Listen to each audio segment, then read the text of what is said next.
my dear student. You are most welcome to my basic English grammar class. Hope you are well by the grace of Almighty God. I am also well. Today our topic's name narration. I will discuss this topic in 5 different parts. Today's first part. So let's start. Look at the board. Narration part 1.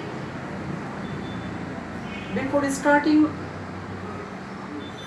the complete discussion on narration, I like to analyze what is narration and what are direct and indirect narration.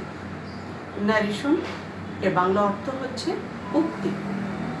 narration দুই প্রকার, direct narration এবং indirect narration। কোনো বক্তার বক্তব্যকে হুবহু উপস্থাপন করা হলে ডাইরেক্ট narration হয়, এবং ইনডাইরেক্ট narrationের ক্ষেত্রে এই বক্তব্যটিকেই যদি কিছুটা চেঞ্জ করে উপস্থাপন করা হয় তখন ইনডাইরেক্ট narration। তাহলে ডাইরেক্ট narration এবং ইনডাইরেক্ট narrationের পার্থক্যটা তোমরা বুঝতে পেরেছো। ডাইরেক্ট narration এবং ইনডাইরেক্ট narrationের কিছু বৈশিষ্ট্য রয়েছে। যেহেতু ডাইরেক্ট narration এবং ইনডাইরেক্ট narration এক্সামগুলোতে দেখা যায়, কখনো কখনো তোমাদেরকে ইনডাইরেক্ট থেকে ডাইরেক্টে রূপান্তর করতে হয়, আবার কখনো কখনো ডাইরেক্ট থেকে ইনডাইরেক্টে রূপান্তর করতে হয়।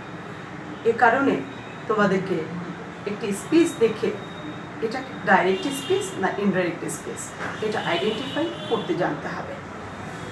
আর যখনই ডাইরেক্ট এবং ইনডাইরেক্ট narrationের বৈশিষ্ট্যগুলো তোমরা আইডেন্টিফাই করতে পারবে তখন তোমাদের জন্য এটা অনেক সহজ হয়ে যাবে। এখন ডাইরেক্ট narration চেনার বা বৈশিষ্ট্যগুলো কী হতে পারে? Look at the board. Direct narrationের একটি এক্সাম্পল দেখতে পাবে, he told me I need you.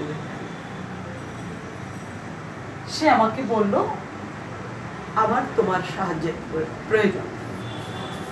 তো ডাইরেক্ট narrationের বৈশিষ্ট্যগুলো যদি আমরা অ্যানালাইসিস করে দেখতে পাবো, ডাইরেক্ট narrationের ক্ষেত্রে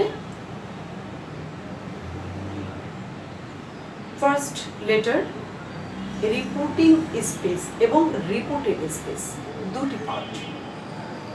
ফার্স্ট লেটারটি এখানে আপার কেস বা ক্যাপিটাল লেটার, এখানে একটি কমা থাকবে রিপোর্টেড স্পেসের আগে এবং ইনভার্টেড কমা থাকবে।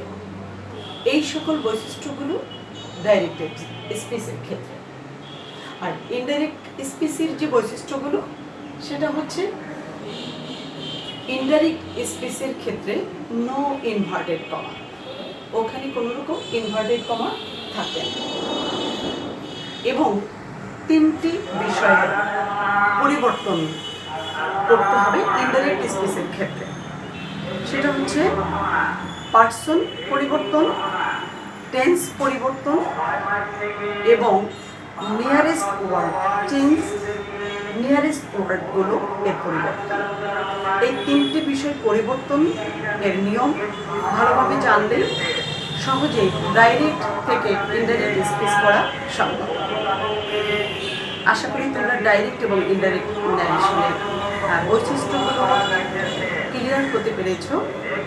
এবার ইনডাইরেক্ট narration করার জন্য যে প্রিকন্ডিশনগুলো রয়েছে, দ্যাট মিন্স পার্সন পরিবর্তন, টেন্স পরিবর্তন এবং নিয়ারেস্ট ওয়ার্ড চেঞ্জ, এই পরিবর্তনটি কীভাবে করতে হবে আমি সেই জিনিসগুলো পর্যায়ক্রমে তোমাদের সামনে অ্যানালাইটিক্যালি তুলে ধরব।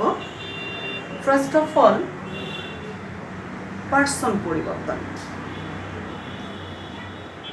পার্সন পরিবর্তনের আলোচনার আগে আমি একটি বিষয় তোমাদেরকে ক্লিয়ার করতে চাই। narrationের দুইটি অংশ, একটি হচ্ছে ইনভার্টেড কমার ভিতরে এবং আরেকটি ইনভার্টেড কমার বাহিরে।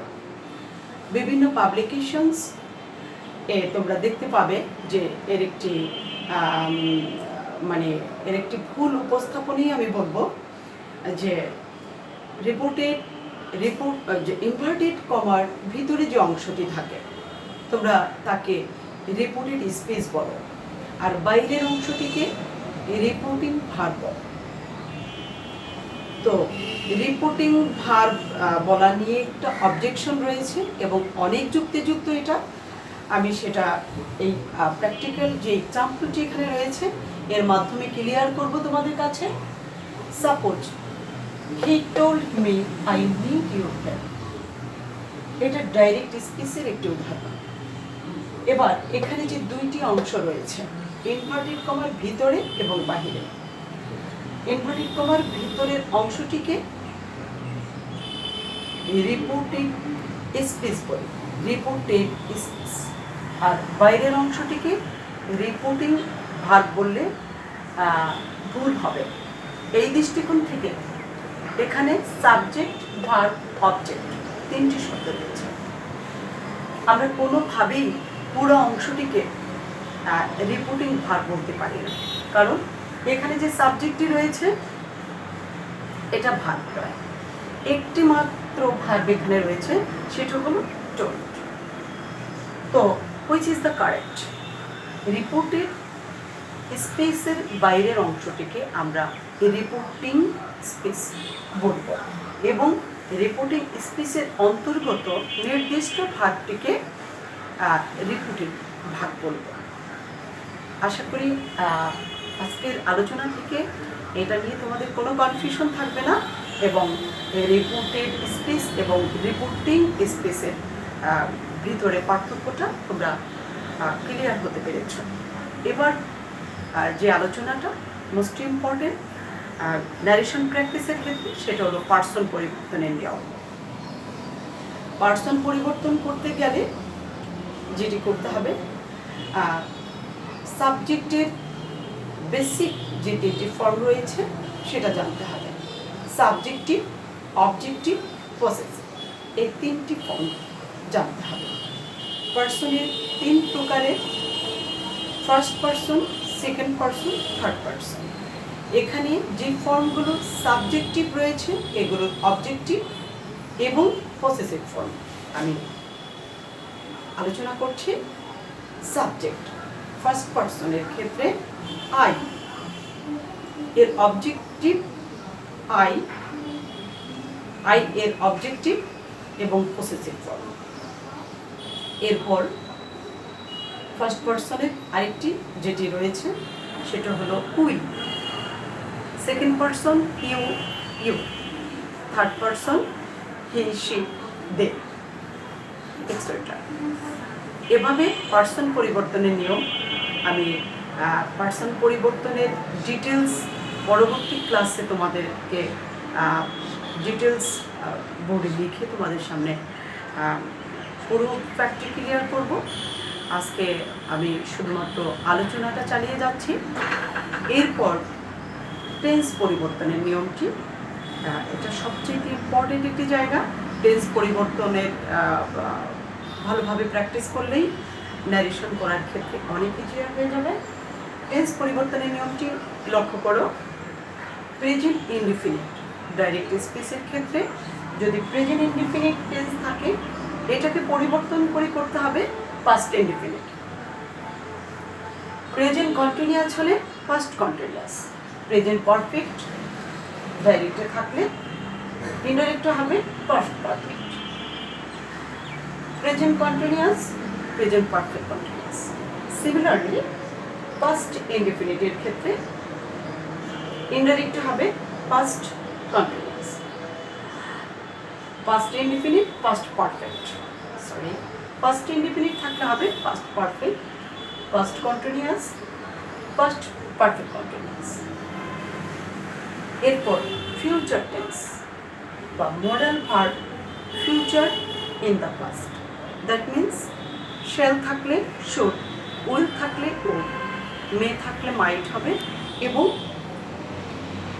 মাস্ট থাকলে এক্সেপশন দেব, মাস্টকে আমরা হ্যাড টুতে পরিবর্তন করব। এই ছিল টেন্স পরিবর্তনের নিয়ম। ন্যারেশন এর আলোচনা। আজকে যে বেসিক জিনিসগুলো, এখানে টেন্স পরিবর্তনের নিয়মটি আমি তোমাদেরকে বোর্ডে লিখে উপস্থাপন করলাম। পরবর্তী ক্লাসে আরও দুইটি যে বিষয় গুরুত্বপূর্ণ, যে ফ্যাক্ট ন্যারেশন প্র্যাকটিসের ক্ষেত্রে, সেটা হলো পার্সন পরিবর্তনের নিয়ম এবং নিয়ারেস্ট ওয়ার্ড চেঞ্জ কীভাবে করতে হয় এই নিয়মটি। তো এই দুইটি জিনিস পরবর্তী ক্লাসে আমি তোমাদেরকে উপস্থাপন করব তোমাদের সামনে। আর পাশাপাশি একটি বিষয় যেটা খুব পসিবল ওয়েতে শর্ট টাইমে এই আইটেমটি ক্যাপচার করার জন্য যেটা বেশি জরুরি, সেটা হলো প্র্যাকটিস। তোমরা এসএসসি লেভেলেও ন্যারেশন অ্যাটেম্প্ট করেছো, তাই এই আজকের এই প্রাথমিক আলোচনার পরে তোমরা যদি মডেল কোয়েশ্চেন থেকে প্র্যাকটিস করো, আমার এই আলোচনাটুকু শুনে আশা করি খুব বেশি সমস্যা ফেস করতে হবে না। বাকি যে সমস্যাটুকু আছে আমার পরবর্তী ক্লাস কমপ্লিট হওয়ার পরে তোমাদের জন্য অনেকই সহজ হয়ে যাবে। আজ আলোচনা এখানে শেষ করতে চাই। Stay safe, keep learning, God bless you.